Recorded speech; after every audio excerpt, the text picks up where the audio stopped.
Наконец-то наступил еще один день, которому можно порадоваться в этой жизни.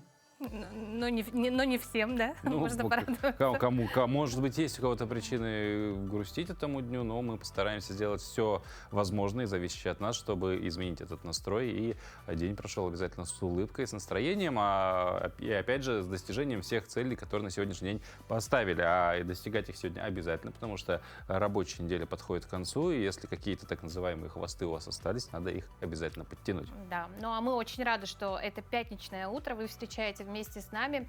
К слову, Катерина Винокурова, Павел Танин всю эту неделю, Всю неделю с вами. для вас вместе с вами просыпаемся. Ну и не просто так, а для того, чтобы поделиться самой полезной, самой утренней, самой такой нужной, уютной, Местами, семейной информацией. Так, сегодня мы поговорим с нашим гостем о цифровой тревожности и испечем шарлотку. Да, это будет вкусно, и это будет очень познавательно с точки зрения того, как уберечь свое ментальное здоровье, потому что о нем тоже надо заботиться, оно такое же здоровье, как и все остальное здоровье. Поэтому внемлите тому, что будет рассказывать наш гость, и все у вас будет хорошо. Ну а по традиции, конечно же, узнаем, что там за окном происходит. Давайте. Сегодня в центральных районах на 6 часов утра температура воздуха составила 5,9 градусов мороза. В Заречной группе от минус 6 до минус 12, в Янских от минус 7 до минус 12, в Вилюйской группе минус 5, минус 8, в Нижнеленских минус 4, минус 7, в Западных от минус 4 до минус 10, в Колыме-Эндигирской группе 0, минус 13, в Янских минус 1, минус 7, на северо-западе от минус 1 до минус 9. На 6 часов утра температура воздуха в городе Якутске составила 11 градусов мороза, атмосферное давление 759 миллиметров ртутного столба, ветер западный 1,4 метра в секунду. Сегодня днем нам обещают небольшой снег, ветер 1,3 метра в секунду. Температура воздуха составит минус 6, минус 9 градусов. Ну а далее, сразу не отходя от кассы, как говорится, наши коллеги из информационной службы расскажут о последних новостях, вообще событиях, произошедших в республике и за ее пределами.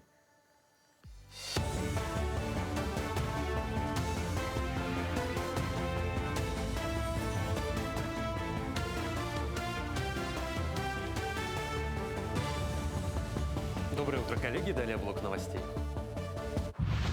Цены на автомобильном рынке взлетели в Приморье в ожидании нового утильсбора. С 1 ноября этого года ожидается повышение утилизационного сбора на легковые автомобили с мощностью мотора свыше 160 лошадиных сил.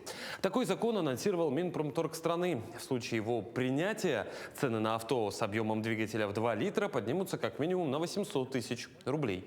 Для внедорожников цены и вовсе могут подняться до 3 миллионов рублей. При этом стоимость авто бюджетного класса меньше 160 лошадиных сил не изменится. Сейчас пока конкретики нет, поэтому наши советы такие. Если вы сейчас на стадии продажи автомобиля, то есть если вы продаете автомобиль и мощность у него более 160 лошадиных сил, лучше переждите, снимите машину с продажи, посмотрите, как поведет себя рынок, и только после этого уже делайте выводы. То есть нежелательно продавать такие машины. Если же вы хотите купить автомобиль свыше 160 лошадиных сил, делать это нужно быстро, пока цены на рынке еще-то старые, пока есть годные варианты на досках объявлений и так далее. Мне кажется, нужно брать, пока цены не... В Якутии выберут лучшего вожатого этого года по итогам конкурса «Вожатское сердце». Соревновательное мероприятие состоит из различных этапов, где учителя проявляют свое педагогическое мастерство. Всего 16 команд. На 2 предыдущих этапах участники демонстрировали свои таланты, пели, танцевали, читали стихи и представляли свои проекты. Сегодня же жюри оценивает креативность и командный дух на этапе организации и проведения игр. Дети и вожатые очень активно участвуют. В основном у нас наклон на детский состав, потому что детей очень много, а студентов вожатых очень мало, соответственно. Дети очень активные, они уже со школьных времен работают в лагерях с такими же сверстниками. Я понимаю, это очень сложно, потому что сам, будучи 18-летним, работал с такими же ребятами, как и они. По всей России отмечают уникальный праздник, посвященный литературе и книгам – День чтения. Впервые праздник отметили в 2007 году. Тогда, 24 ноября, была принята национальная программа чтения. Сами книги с самого своего появления стали хранилищем знаний и истории. В них накопленный вековой опыт человечества, будь то произведения классиков, научные труды ученых или даже технические записи. Считается, что читающий человек имеет больший объем памяти, быстрее анализирует информацию, обладает творческим воображением и ясно излагает свои мысли. Наша съемочная группа решила проверить, насколько читающими являются жители столицы. В последнее время, последний раз я прочитала это «Мастер и Маргарита». Это вот в прошлом году фильм вышел. Я решила это самое восстановить, так сказать, в памяти. Вот такую книгу прочитала. Очень полезно читать книги. Во-первых, это память очень хорошо восстанавливает память, укрепляет память. И самое главное, чтение – это оно способствует грамотности. Когда ты читаешь, ты видишь, как пишется это слово, оно у тебя в памяти остается, и потом уже ты не будешь делать ошибок, когда будешь даже печатать на компьютере это слово. Думаю, детектив, научная фантастика, все, что относится к людям 20 и 30 лет. Я редко читаю книги. Ни разу. Мне больше нравится фэнтези, и моя любимая книга это «Дом странных детей мисс Сапсан». Еще читала Дориана Грея. Мне не очень понравилось, если честно. Фэнтези читала, там Гарри Поттера по базе. Я вообще сейчас не читаю, а читала. Лескова читала, Лескова любила. Вот. И Вальтер Скотт. Это очень хорошо, что обратно возвращаемся к чтению книг. Потому что поколение молодежи, которое сейчас в школах учится, и потом заканчивают даже технические там вузы, например, любые вузы, они разговаривать не умеют. И это связано с чтением книг. Художественной литературы, публицистики, любых книг, кроме гаджетов. Это связано с культурой речи. Честно, не читаю вообще. Фильмы и сериалы интереснее мне, чем книги читать. Детектив, что-то такое. Ну, то есть криминал, вот такое читаю.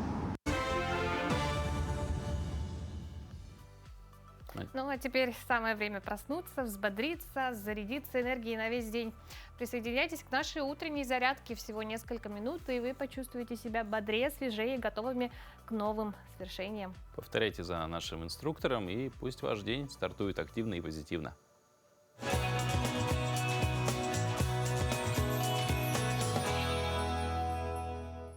Всем доброе утро, дорогие наши якутяне, с вами Мария Расторгуева. И сегодня у нас простое, эффективное упражнение на все тело. И наше первое упражнение – бег с высоким подниманием бедра. Итак, исходное положение у нас ноги на ширине плеч, отсюда на выдохе поднимаем наши коленки до уровня таза. Итак, начинаем. 10 секунд бежим. Раз, два, 3, 4, 5, 6, 7, 8, 9, 10. Хорошо, чуть-чуть отдохнем. Кому нельзя прыгать, у кого вес больше 80, делает шагово. Итак, чуть-чуть отдохнули и поехали. Раз, два, 3, 4, 5, 6, 7, 8, 9, 10. Отлично, хорошо. И следующее упражнение у нас приседание с подъемом на носочки. Исходное положение у нас ноги шире плеч ставим. Носочки нас смотрят в сторону на 45 градусов. На вдохе приседаем до параллели с полом. Таз максимально назад отводим, спину держим, не округляемся и сильно не выгибаемся. Отсюда мы поднимаемся на носочки. Выдох, хорошо. Теперь начинаем. Вдох, выдох. Раз, два, 3, 4, 5, 6, 7, 8, 9 и 10. Чуть-чуть отдохнули. Итак, начинаем наш второй подход. И поехали. Вдох, выдох. Обязательно дышим на вдохе, сели на выдохе, на носочки поднимаемся. 4, 5, 6, 7, 8, 9 и 10. Хорошо. Итак, следующее наше упражнение – отжимание с колен. Для этого нам нужен коврик, либо плед. Итак, исходное положение у нас руки чуть шире плеч. Таз подкручиваем себе чуть-чуть. В пояснице не должно быть прогиба. И на вдох и грудью вниз ходим. Вдох и выдох. Делаем 10 повторений и поехали. Вдох, выдох. Раз, два, 3, 4, 5, 6, 7, 8, 9 и 10. Хорошо, чуть-чуть отдыхаем. Наш второй подход. Поехали. Также мы на вдохе вниз уходим. Вдох, выдох. Обязательно дышим в пояснице. Прогиба не должно быть. Следим за этим. 4, 5, 6, 7, 8, 9 и 10. Хорошо, отлично. И наше последнее упражнение – динамическая планка. Исходное положение у нас руки на ширине плеч. Ноги ставим вместе. Так, корпус у нас прямой. Таз подкручиваем себе, спинку чуть округляем. И отсюда на выдохе ножки врозь. Выдох, вдох, обратно. Вдох, выдох. 10 повторений сделаем и поехали. 1, 2, 3, 4, 5, 6, 7, 8, 9, 10. Занимайтесь спортом, питайтесь правильно, будьте здоровы. Всем пока. Ну, только что мы с вами зарядили тело энергией на утренней зарядке, но важно помнить, да, что здоровье – это же гармония не только физическая, но и душевная. И прямо сейчас самое время сделать еще один важный шаг к себе. Предлагаем вам мысленно обнять себя, похвалить за сегодняшние усилия и разрешить себе минуту тишины. Все потому, что сегодня Всемирный день психического здоровья. Этот день напоминает нам, что внутреннее наше состояние заслуживает такого же внимания, как и физическая форма. Совсем скоро в нашей студии поговорим с гостем о некоторых психологических моментах, о психологическом здоровье, в принципе, точнее, о некоторых его аспектах. А пока давайте узнаем, какими еще знаменательными событиями отмечен сегодняшний день в календаре.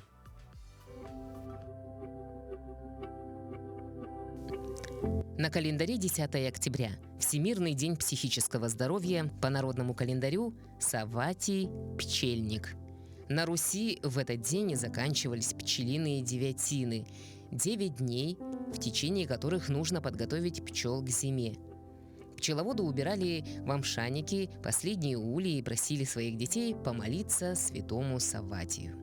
Дело в том, что пчеловодство и бортничество считалось делами, требующими особой нравственной чистоты, которой обладали маленькие дети. Заниматься другой работой, кроме той, что связана с пчеловодством, в этот день считалось большим грехом. Этот день в истории. 1577. В Московском Кремле создан пушечный приказ. 1918. Основан музей-усадьба Абрамцева. 1918. В результате реформы в России окончательно и официально введена новая орфография. 1970. В рамках британского содружества провозглашена независимость Фиджи. В этот день родились Жан-Антуан Ватто, французский живописец, основоположник и крупнейший мастер стиля рококо. Фритьёф Нансен, норвежский путешественник, океанограф, общественный деятель, нобелевский лауреат. Владимир Обручев, русский и советский геолог, географ, писатель. Роман Якобсон, русский и американский языковед, филолог, родоначальник русского структурализма. Бруно Фрейндлих, советский и российский актер театра и кино, народный артист СССР. Именины сегодня отмечают Акулина, Аристарх, Виктор, Герман, Дмитрий, Игнатий, Марк, Михаил, Петр и Федор. Ну, а наши смартфоны дают нам вселенную знаний и развлечений, но взамен часто забирают спокойствие и концентрацию. Цифровая тревожность, клиповое мышление и выгорание от соцсетей стали частью нашей реальности. Куда это нас ведет? Успеем ли мы адаптироваться к этому темпу? И что ждет ментальное здоровье в мире, где искусственный интеллект претендует на роль психолога? Об этом, обо всем сегодня мы поговорим. У нас в студии врач-психиатр, заместитель главного врача Якутского республиканского психоневрологического диспансера Елена Мордосова. Елена, доброе утро. Доброе утро. Вот, ну, цифровая тревожность — это как бы, ну, реально какой-то, можно сказать, уже классифицированный диагноз или просто какой-то вот термин модный? Нет, это не клинический диагноз, это скорее собирательный термин, который отражает целый спектр неприятных ощущений, с которыми мы сталкиваемся в цифровую эпоху. Это такая естественная реакция психики на неестественные нагрузки цифрового мира, которая проявляется тревожностью, беспокойством, волнением, страхом, стрессом. И причинами всему этому является информационная перегрузка, необходимость постоянно быть онлайн, необходимость постоянно обучаться чему-то новому, кибербуллинг, какая-то агрессия в социальных сетях, желание везде все успеть. И в зоне риска практически все активные пользователи социальных сетей, но чаще всего это подростки и люди, непосредственно работающие с IT-технологиями. Соответственно, это постоянное проверяние смартфона даже без причины тоже вот, один из признаков какой-то тревожности цифровой. А как вот можно сосредоточиться на работе, когда вот много таких отвлекающих факторов, опять же, таких как социальные сети, мемы, да, вот эти ролики короткие? Как себя взять в руки и попросту не обращать внимания или выделить какое-то определенное время для просмотра в течение дня? Ну, это нужно соблюдать правила так называемой цифровой гигиены. А цифровая гигиена – это проявление, один из вариантов цифрового детокса, когда ты временно и осознанно отказываешься от использования цифровых гаджетов. Тут важно понимать, для чего ты это делаешь, чего ты хочешь добиться. Снизить тревожность, нормализовать сон, повысить концентрацию, вернуться в реальную жизнь, как-то пересмотреть свои привычки. И чтобы это провести, нужно, как в любом деле, четко осознавать цели, чего я хочу добиться, какого результата я хочу получить. И тут очень важно правильно ограничить время, четко дать себе понять, сколько я могу на это потратить. 2 часа, 3 часа перед сном, выходные дни, неделю в отпуске. Когда вы со временем определились, очень важно предупредить своих близких, родных, коллег, что в это время я буду недоступна. Оставить какой-то экстренный канал связи, но не злоупотреблять им. Это прямо для форс-мажора. Затем следует и чистить пространство. Убрать подальше телефон, отключить ненужные уведомления, удалить аккаунты из социальных сетей. И, наверное, одно из самых главных – это понимать, а что я буду делать с освободившимся временем. Потому что самая большая ошибка – это лишить себя телефона, а потом маяться от И не знать, что делать. Время есть, что же теперь? То есть надо четко посвятить вот это время конкретно, зная, да, чему-либо. Четко поставить цели, да, что в это время я буду заниматься условно поклеивая обои, все что угодно может быть, какое-то дело полезное. А вот есть мнение, что вот сейчас современный такой темп, опять же, в социальных сетях, в медиаконтенте, клиповое мышление, мы привыкли, наверное, уже даже или привыкаем к этим 15-секундным роликам каким-то в разных форматах. А вот это нас отучает концентрироваться или нет? Да, конечно, отучает. Клиповое мышление – это вообще особый способ восприятия информации, когда окружающий мир воспринимается не как целостная картина, а как последовательность коротких, ярких, фрагментарных картинок. Такая дробление информации получается. И тут очень важно понимать, почему это происходит. И основная причина – это, конечно, информационный взрыв. Нас каждый день буквально атакует огромное количество информации. И вот здесь как раз-таки клиповое мышление выступает таким защитным механизмом, который позволяет быстро переключаться и отсеивать ненужную информацию. Также влияет культура потребления. Нас приучают к быстрой смене трендов, товаров, картинок.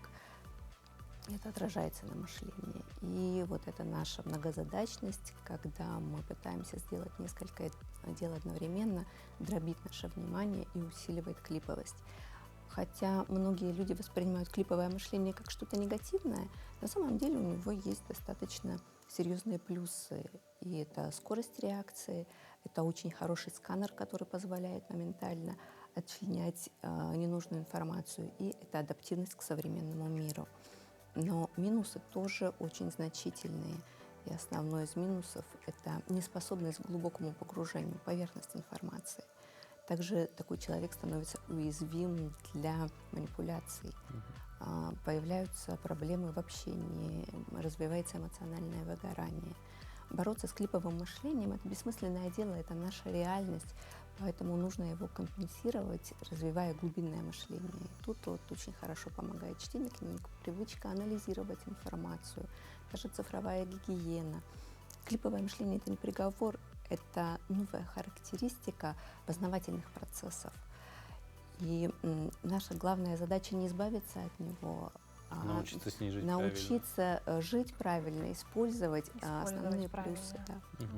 Ну вот еще другой момент, который, наверное, тоже на ментальное здоровье людей влияет в социальных сетях, это вот эффект успешных других людей. То есть мы в лентах постоянно видим, там, постоянно все покупают. Успех других людей, да, покупают Люди путешествуют, покупают себе украшения, машины, квартиры. да, в конце концов. Ага. Где-то за границей женятся. Ну. Вот, и это оставляет, как бы, может оставлять чувство тревоги такое, да, что у других получается, а я Чувство вот вроде... неполноценности. Да, и как вот с этим бороться? Да, вообще это, наверное, одна из самых главных причин современной тревожности и неудовлетворенности, когда мы привыкаем сравнивать свою жизнь и какую-то идеальную картинку чужой жизни. Да, мы, естественно, чувствуем себя неполноценными, и понижается наша самооценка. Разница между картинкой и реальностью, она огромна. И понимание этой разницы есть ключ к психологическому благополучию. Чем эта вот пропасть опасна? Она опасна как для самого автора, так и для потребителя контента. У потребителя происходит такое искажение реальности. Он думает, что у других жизнь — это сплошной праздник, а вот у меня только скука, быт. А для автора это тоже очень тяжело, потому что он постоянно находится в тревоге, он очень склонен к эмоциональному выгоранию, потому что он постоянно должен быть идеальным. Постоянный поиск чего-то нового, прекрасного, хорошего, вот эта боязнь выпасть из обоймы, стать неинтересным, стать немедийным, она приводит к хроническому стрессу. И происходит такая подмена ценностей, когда картинка ценится гораздо больше, чем момент. Все, наверное, сталкивались с некоторыми блогерами, которые, прежде чем накормить свою семью ужином, фотографируют полчаса эту еду, вместо того, чтобы отдыхать. Они делают 1000 кадров, выбирая удачный ракурс. Естественно, это складывается на отношениях потом, когда-то это выливается в проблемы в личных отношениях. Может, далеко не ходить, просто возьмите любой концерт музыкальный, когда вот начинается самый, вот ты должен в этот момент ощутить, и просто весь зал вот так с телефонами встает, никто не в моменте не находится, именно вот это исполнение и так далее. Вот. Ну, Елена, спасибо вам за консультацию эту. Она очень важна, тем более сегодня, да, в день, по сути, и с праздником вас можно поздравить, потому что день психологического здоровья, психического. Спасибо. Или психологического, ну, Психического здоровья, да. Хорошего вам дня, успехов в вашей работе. Спасибо большое. Вот. Ну, а мы только что поговорили, да, как важно беречь свое психическое здоровье через призму вот, цифровых всяких сервисов, цифровой жизни. И один из самых, кстати, приятных способов заботы о психическом здоровье — это творчество. Когда мы рисуем, мы не просто создаем картины, а даем чувствам выход, успокаиваем мысли, наполняем душу гармонией. Именно этим занимаются участники художественной мастерской в Алдане. Люди элегантного возраста доказывают, творить можно в любом сезоне и в любом возрасте. Их поддерживает молодой преподаватель Анастасия, которую ученицы ласково зовут Настенькой. Искусство стирает границы между поколениями, ведь красота объединяет всех. Как проходят их занятия и какие шедевры рождаются в этой теплой атмосфере, смотрите в следующем сюжете. Уверены, он вдохновит вас на собственные творческие эксперименты. В мастерской живописи и творчества, работающей в стенах Алданской школы искусств, вдохновение и креатив не иссякают. Сейчас здесь идет работа над созданием букетов из шишек. Задекорировать детали, сделав каждую из них яркой и индивидуальной, дать краске высохнуть, подготовить фон – многоэтапный процесс долог. В результате получатся вот такие шедевры. Шишечки надо покрасить, они бывает проявляется где-то красочка, надо еще подкрасить, надо, чтобы высохли они хорошо, и нанести вот такие же красивые перышки, как бы, ну, нормально. Я думаю, уже сегодня вот девчонки, уже кто-то вперед пошел, уже красит фон. В мастерскую живописи и творчества Светлану пригласила Людмила Щеголева. Благодаря приятельнице Светлана также занялась скандинавской ходьбой. Эти направления, в числе 6 иных, действуют в рамках социокультурного проекта «Алданское активное долголетие». Программа по поддержке представителей элегантного возраста была разработана Управлением культуры по инициативе главы района. Главная цель проекта «Алданское активное долголетие», оно говорит само за себя, чтобы наши бабушки и дедушки не сидели дома, чтобы они были не замкнуты в пространстве в одиноком, а те пенсионеры, которые уже после выхода на пенсию могли продолжать жить в социуме, могли продолжать общаться, находить новых друзей. Если в процессе что-то не получается, преподаватель Анастасия Горзина всегда поможет и подскажет. Женщины слушают внимательно объяснения Анастасии Игоревны. Впрочем, девушку они называют просто Настенькой. Нетипичная разница в возрасте никому не мешает. Ее просто не замечают ни преподаватель, ни ученицы. Вообще отлично. Поначалу боялась, думала, что как это так, со взрослыми я буду заниматься. А потом мы нашли общий язык и вообще можем поболтать. Мастерская живописи и творчества в рамках социокультурного проекта образовалась в прошлом году. За этот период мастерицами и рукодельницами было создано немало произведений. Своими работами авторы по праву гордятся. И поначалу, конечно, когда в группу приходят, боятся, что я ни разу кисть не держала, а как это, но потом осваиваются и получается шедевры. Мы картины делали в технике сухая кисть. Очень интересно. Потом тоже и с песком посыпали, там всякие интересные были картины. И сухая кисть мне очень понравилась. Наталья Орлова по образованию техник-топограф. С юности выезжала в экспедиции. В последние годы работала в книжном магазине. Выйдя на заслуженный отдых, с удовольствием погрузилась в стихию созидания. Раньше свободного времени было немного, но тем не менее досуг Наталья всегда предпочитала посвящать творчеству. Ну, что-то делаю. Делала картины из яичной скорлупы, пробовала дома. Ну, вяжу. Маленько рисую. По словам жительниц Алдана, создание очередного шедевра позволяет выразить самые разные чувства, наполниться позитивными эмоциями и обрести гармонию. Не менее ценным для всех членов группы является общение. Мне здесь очень нравится, очень. И наша учительница Настя очень хорошая. Девушки все прекрасные. И такое общение, добрая атмосфера. Очень хорошо здесь. Сидишь, отдыхаешь душой и телом, как говорится. И занятия, во-первых, нервы успокаивают. Очень хорошо, прямо мне зашло все это. Не секрет, что воплощение в жизнь любой идеи имеет финансовую сторону. О приобретении материалов ценителям и поклонникам прекрасного беспокоиться не нужно. Все, что необходимо для творческой деятельности – кисти, краски, холсты и прочее – уже имеется в мастерской. Татьяна Вахнина, Сергей Шипачев, Александр Лукин, Алдан. Ну а мы увидели, как творчество помогает людям открывать новые грани себя, не выходя из мастерской. Но есть и другой способ познания мира через дорогу, встречи и непредсказуемые маршруты. Сегодня познакомимся с человеком, для которого путешествие стало искусством. Сергей Михайловский дважды преодолел больше 10 тысяч километров от Воронежа до Магадана на попутных машинах. Что заставляет человека променять уют на бесконечные трассы и как дорога меняет тех, кто доверяет ей свои мечты? История о том, как рождается смелость и зачем нам искать неизведанное, смотрите в следующем материале.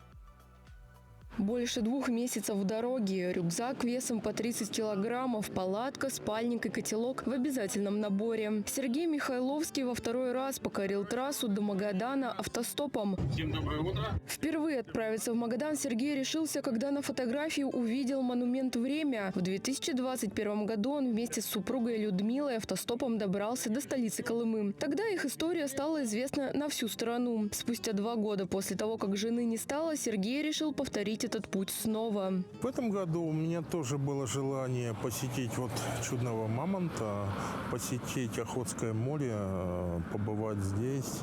Магадан меня зацепил. Очень сильно, очень крепко. Я не посмотрел ни на силы, ни на финансы. Очень хочется еще раз потом сюда приехать. Это очень такой, скажем, драйв. Но кто-то любит вот рыбалку, охоту, а кто-то любит вот путешествие такое. Путешествовать Сергей начал еще в 2006 году. За это время он побывал во многих уголках России и за ее пределами. По пути в Магадан сменил больше 70 попутных машин, а на память увозит 200 гигабайтов фото и видео. Но самым ценным, признается он, стали люди, которых встретил в дороге. Куча знакомств появилось новых. Такие не появятся ни в телефоне просто так, ни в поезде, ни в самолете тем более. А вот многие приглашали в гости, многие помогали с питанием, многие деньгами. Я сейчас опаздывал, так получилось, маршрутка нет, не остановилась, не получилось. Останавливается такой же автостопщик, как я, садится, останавливается, говорит: садись, прыгай. Ты сильно торопишься? Я говорю: надо вот в парке быть срочно. Ничего страшного, поехали. Я ему деньги, ты что, говорит? Я, говорит, в свое время 16 лет автостопом занимался. Впереди у Сергея дорога домой, в Воронеж. Но он уже уверен, что эта поездка не последняя. Говорит, сюда он еще вернется, потому что Колыма и ее люди остались навсегда в его сердце. Виктория Луцкая, Артем Минко, Эхо дня. Путешествия, невероятные встречи и истории. А что вот вообще объединяет людей после долгой дороги? Конечно, уютное застолье и простая, но такая душевная еда. И сегодня мы приготовим то, что пахнет детством, теплом и гостеприимством. Классическую шарлотку. Хрустящая корочка, нежная яблочная начинка и всего несколько минут подготовки. Идеальный рецепт, чтобы порадовать себя и близких.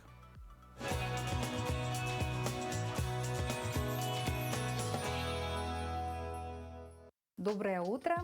Сегодня мы будем готовить десерт, яблочный пирог. В народе его называют шарлотка. Вот для этого требуются яблоки. Я думаю, что даже штуки 3-4 хватит. Все зависит от размера. Яйца, как минимум 7 штук. Я взяла 8 штук. Стакан сахара и стакан муки. То есть нам не требуется ни соды, ни разрыхлителя, поэтому этот десерт остается очень долго свежим, вкусным, мягким и идеальным для завтрака. Брать надо яблоки жесткие, ни в коем случае не мягкие. Вот, удаляем сердцевину.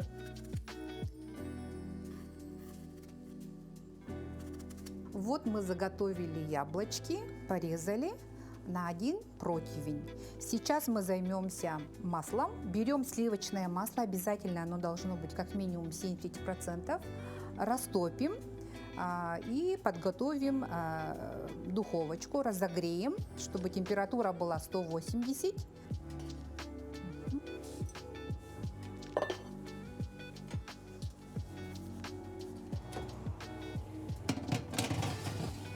Так, масло сливочное. Вот так надо его равномерно распределить по противню. Теперь у нас процесс с яйцами. Мы должны отделить белки от желтков. И главное, тут в белок не должен попадать желток. Самое главное это.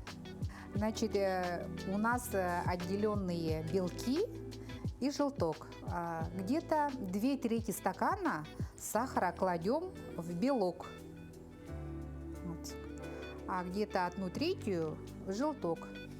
И взбиваем прямо до крепкой пены, до пиков.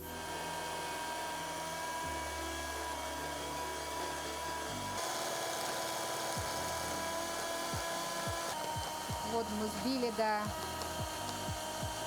такой белой массы. Теперь мы соединяем белковую часть. Вот видите, какая крепкая пена. Соединяем с желтком. Тут надо нам действовать очень деликатно. Взбивать надо постепенно, чтобы вся эта прелесть у нас не осела. Такая приятная такая масса получается. И добавляем туда муку. Муку желательно просеивать мельницей. Ну все, у нас весь такой труд, он закончен. Наше тесто готово. Такое воздушное, приятное, такая легкое тесто. Фишка вообще шарлотки – это корица. Мы берем такую порошковую корицу, чтобы равномерно его распределить по противню. Кто как любит. Я всегда делаю на глаз, чтобы был вкус такой приятный корицы. И распределяем по всей поверхности противня. Но кто-то еще кладет сахар. Но я так думаю, что тесто у нас сладкое. Дополнительно еще подслащивать, мне кажется, не стоит. Так, вот такая красота у нас получилась. А теперь ответственный момент, когда мы все это заливаем тестом. Ну и тесто распределяем таким образом. Видите, какое вот тесто получилось воздушное? Теперь эта красота идет в духовку. При градусе 180 градусов мы выпекаем 25-30 минут. 25 минут прошли. Достаем, очень вкусно пахнет. Такие ароматы по всей квартире. Ой, такая красота. И нам надо его перевернуть. Берем вот такой поднос и ловким движением рук вот так вот делаем. И убираем противень. Вот так получилось. Ну что, друзья, наш пирог готов. Вот, будем его резать. Видите, какой он мягкий и воздушный. Вот такой красивый пирог, русская шарлотка у нас получилась. Всем приятного аппетита! Используйте этот рецепт, радуйте своих близких и родных. Здравствуйте, дорогие телезрители! Коротко о самых интересных материалах в свежем номере главной газеты республики. Он выучился на журналиста, раскрыл собственный потенциал, но вернулся в родное село, где вскоре был избран главой наслега. А недавно, после недолгого перерыва, выбрали главой и в 3-й раз. Что помогло на посту руководителя достаточно молодому человеку? Какие проблемы уже удалось решить, а какие только предстоит? И почему в отдаленный наслег приехала работать фельдшером врач-кардиолог? Читайте об этом в нашей постоянной рубрике «Гость номера». Кого в России признали лучшими стрелками на дальние дистанции? Кто установил новый рекорд полигона Сулус по дальности стрельбы? И какими призами были награждены победители 3-го всероссийского турнира по высокоточной стрельбе на дальней дистанции памяти Героя Советского Союза Федора Хлопкова? Об этом читайте в нашем специальном репортаже. Этот дом знаком многим горожанам. Он до сих пор украшает собой набережную Теплого озера в Залаге. В нем гостил генерал-губернатор Восточной Сибири. И на его же территории большевики скрывали свою подпольную типографию. В нашей новой рубрике «Старинный Якутск» читайте историю дома номер 45 на улице Ярославского и его знаменитых обитателей. Будучи старшеклассницей, она связала себе школьную форму. Позднее научилась шить на швейной машинке, а еще она умеет создавать карнавальные маски, вышивать изящные узоры, творить украшения из бисера и рисовать необычные акриловые картины. При всем этом наша героиня врач-кардиолог, возглавляет терапевтическое отделение районной больницы и одна воспитала 3 сыновей. Как все это удается совмещать хрупкой и красивой женщине, читайте в нашей традиционной рубрике «Мастерица». Будьте в курсе событий, читайте газету «Якутия». Хорошего вам дня! А в Национальном художественном музее Якутии начала работу масштабная выставка, посвященная 80-летию Якутского художественного училища имени Романова. Экспозиция, рожденная победой, подготовлена совместно с сокровищницей республики и представляет лучшие работы, созданные за всю историю легендарного учебного заведения. Подробнее о том, какие художественные сокровища можно увидеть на выставке, в нашем традиционном музейном гиде.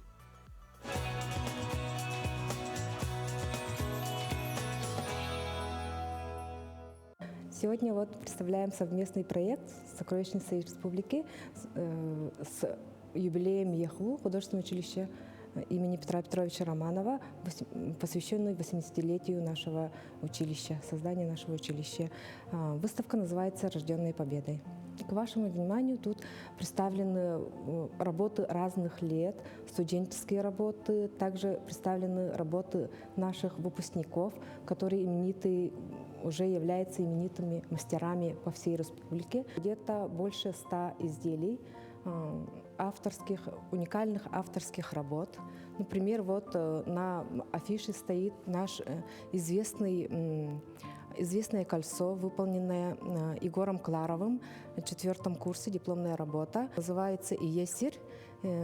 Оно представляет из себя круглый верх открывается, внутри у роса, и внутри у росы есть сардана с маленьким бриллиантиком.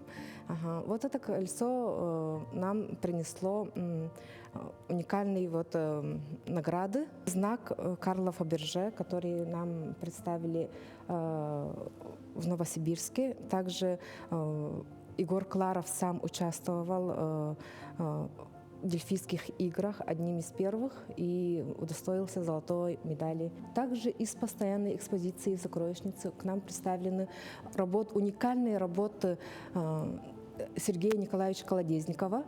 Он является единственным на сегодняшний день камнерезом, тоже выпускник художественного училища. Например, вот эта ваза из цельного куска кости, она 83-го года работа. Да? И такие из фонда училища работы мы принесли для того, чтобы наши зрители посмотрели, как студенты делают такие работы, а потом становятся именитыми нашими, например, скульпторами. Работа нашей Миргустану Владимировны Филипповой-Григорьевой, она ее в 3-м курсе делала, и сейчас она у нас является заместителем декоративно-прикладного искусства, единственный действующий сейчас нынче скульптор-женщина. Мы и тоже очень гордимся. А вот эта работа прошлогодняя тоже делал у нас студент из Тампонского улуса Карпов Юрий. Тут уже композиция «Утум-ус» представлена, да, и там видно, что дедушка сидит, кует, да, и папа стоит уже, и дети уже подхватывают, да. То есть у нас из поколения в поколение такие традиционные наши ремесла передаются, и сохраняем тем самым культуру нашей Якутии. Ну а прямо сейчас пришло время вновь ознакомиться с последними новостями, о которых нам расскажут коллеги из нашей информационной службы. Ну а после этого мы вернемся и... Да, поговорим на очень важную тему, да, что если вы потеряли работу, как восстановиться и куда обращаться. Поэтому не переключайтесь.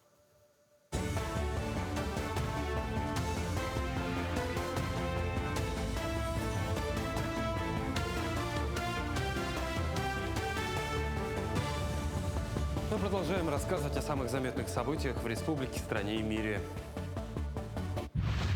В Якутии планируют газифицировать более 21 тысячи домовладений к 30 году. Глава республики отметил, что в рамках программы газификации по проекту «Сила Сибири» до 30 года планируют газифицировать 35 населенных пунктов. Сейчас в регионе уже подключены более 9 тысяч домовладений. Ранее региональные власти сообщали, что благодаря поручению президента России «Газпром» газифицирует 30 населенных пунктов Якутии, прилегающих к газопроводу «Сила Сибири». До 30 года планируется газифицировать свыше 15,5 тысяч домов. 4 участников СВО, которые получили тяжелые ранения, накануне стали обладателями новых автомобилей на ручном управлении. Сами автомобили были приобретены республикой при поддержке Государственного фонда «Защитники Отечества». Каждый из обладателей автомобиля прошел переобучение на категорию вождения машин с ручным управлением. Затраты на обучение были компенсированы за счет республики. В ближайшее время еще 4 машины прибудут в Якутск и будут вручены участникам специальной военной операции. Изначально, когда Евгения Леонидовна сказала, давай подадим документы, давайте подадим. Мы подали, полного осознания не было, что в действительности так произойдет. Потому что в республике еще никому же не выдавали. Мы первооткрыватели, получается. Но, наверное, вот сейчас, когда сел, больше осознания пришло, что все-таки мы это сделали, получили. С 1 по 7 октября Южно-Сахалинск стал яркой площадкой международного фестиваля лоскутного шитья «Душа России». Этот праздник рукоделия и национальной культуры собрал более 220 мастериц из 40 городов страны. Среди участников делегация из 30 народных мастериц движения «Мир женщин Севера» во главе с народным художником Анной Зверевой. Фестиваль открылся торжественной церемонией в Центре народного творчества, затем череда ярких событий, мастер-класс от именитых мастеров, дефиле коллекции, шествия и творческие встречи. Особое внимание привлекла выставка якутских мастериц. Поток зрителей оказался настолько большим, что организаторам пришлось задержать закрытие павильона. Публика открыла для себя неожиданные возможности лоскутного искусства. Оно может соединять ткань и мех, сукно и бисер, превращая привычные материалы в произведения искусства. Сильнейших в соревнованиях игры предков среди школьников республики определят в спорткомплексе «Мадун». Юные спортсмены продемонстрируют свое мастерство в традиционных якутских видах спорта. Это прыжки, вертушка, масс-рестлинг, борьба хапсагай, игры хаблык и хамыска. Принимают участие всего 37 сильнейших юных спортсменов из 11 районов республики, в том числе Сунтарского, Мегина, Кангаласского и Алекминского. Одним из нововведений соревнования стало добавление этапа «Визитка», где спортсмены продемонстрируют творческую составляющую. По результатам предыдущих игр мы видим, что есть положительная динамика на проведение этих соревнований. Вот. И в школьных соревнованиях тоже они очень много добавили. Вот якутская вертушка. Вот тут уже очень показательно видно, что все показали очень высокий результат. Но в этом году, да, тоже надеемся на высокие результаты. На этом все. Хорошего дня и оставайтесь на нашем телеканале. Ну, а теперь, как обещали, поговорим о такой ситуации, которая может, с любым, на самом деле, произойти в этой жизни. Потеря работы – это всегда, естественно, стресс, но для многих это может стать и новым стартом, возможностью сменить профессию, освоить то, что действительно интересно и перспективно. Знаете ли вы, что государство готово помочь в этом, и причем абсолютно бесплатно? Сегодня в рамках проекта «Активные меры содействия занятости населения» национального проекта «Кадры» активно реализуется программа бесплатного профессионального обучения для желающих освоить новую профессию или повысить квалификацию. Да, подробнее об этом поговорим с заместителем директора Центра занятости населения Якутии Айталом Керемясовым. Доброе утро. Доброе утро. Вот, кто именно может рассчитывать на бесплатное профессиональное обучение от Центра занятости? Сегодня право на бесплатное обучение имеют граждане предпенсионного возраста, граждане 50 лет и старше, также молодежь до 35 лет, которые на сегодня не трудоустроены после окончания высшего либо среднего образования. Также молодежь, которая после окончания учебы до 4 месяцев, которые тоже не нашли работу и которые также после армии вернулись и в течение 4 месяцев тоже не нашли работу.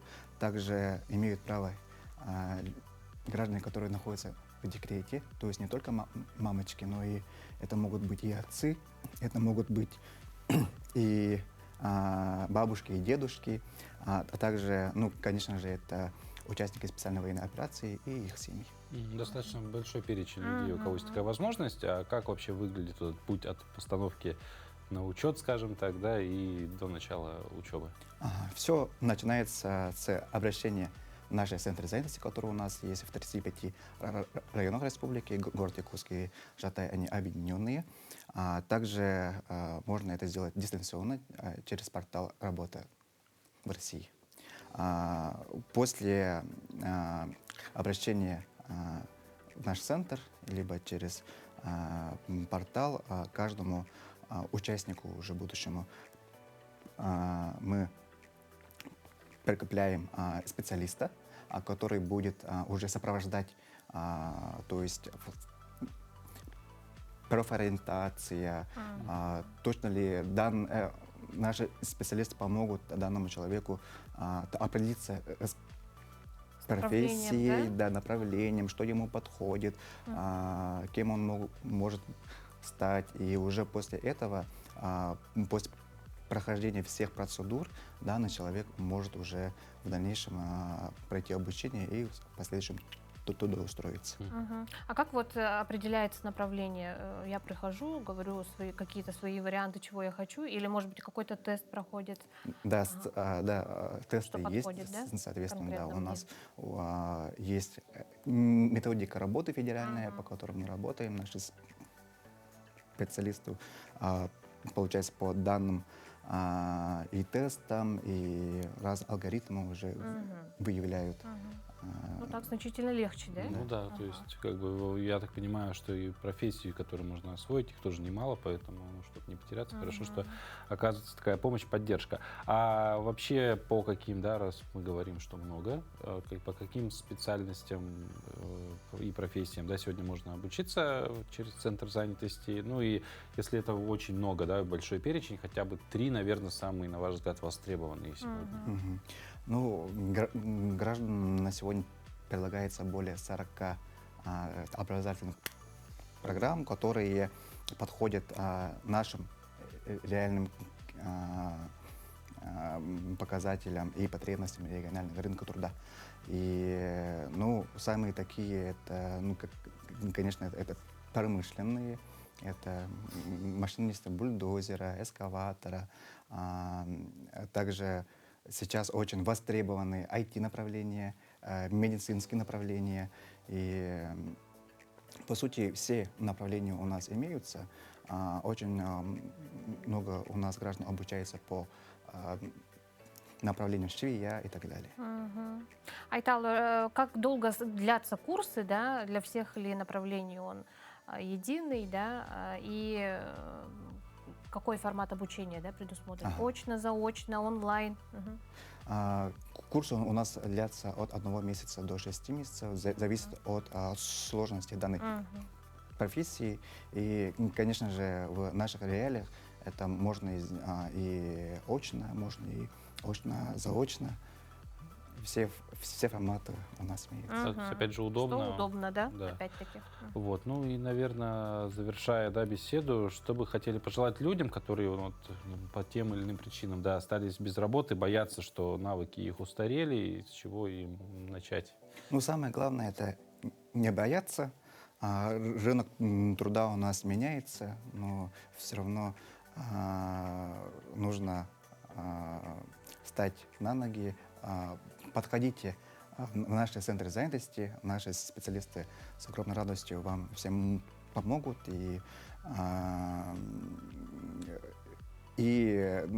найти себя, и пройти обучение, и уже в последующем найти работу и построить свою карьеру. Да, найти себя, да? В каком-то, может быть, новом. Найти себя никогда не поздно. Новом направлении. Вот. Айтал, спасибо большое за эту беседу. Информация полезная. Мне кажется, что многим она будет полезна, потому что, ну да, сегодня мир меняется, и даже если вы там не по какой-то плохой причине остались без работы, а вот, ну, там, сами приняли такое решение, оно, в принципе, в какой-то степени оправданное, потому что мы живем в очень динамическом мире, когда вот вчера ты отучился на одно, ты только начал работать, а уже как будто бы и профессия не актуальна, и тебе она самому не нравится. Поэтому не нужно бояться, ищите себя, тем более, если есть возможность. Не опускать руки, да, и, возможно, раскрыть в себе какие-то новые возможности. Да. Айтал, спасибо большое, вам отличной работы. И хорошего дня. И вам, дорогие зрители, тоже мы желаем отличного настроения на сегодняшний день, чтобы вот пятница, да, как завершение рабочей недели ознаменовалась всеми победами, которые хотели, ну и отличных выходных, да, конечно же, которые вот-вот наступят. Встречайте утро вместе с нами уже в понедельник. До встречи.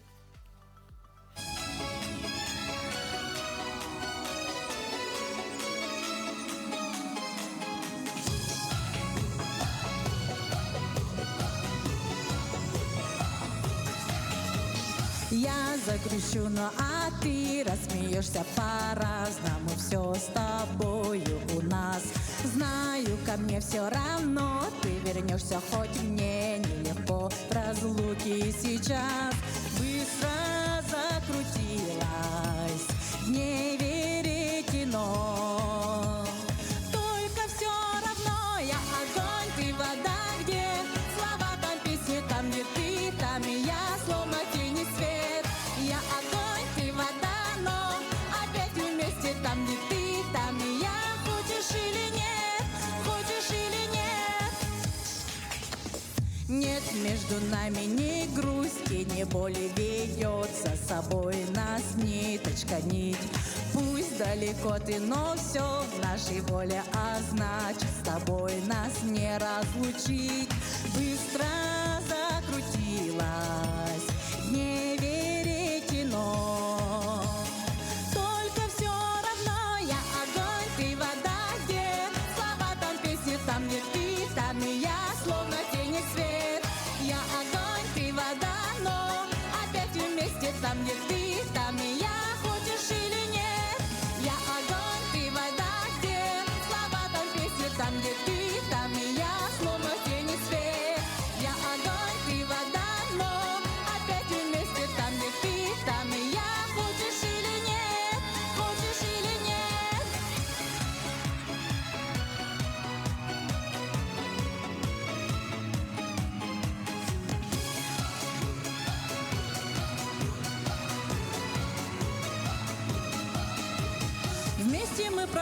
огонь и воду. Снова приведу все пути домой. Отпустил меня ты на свободу.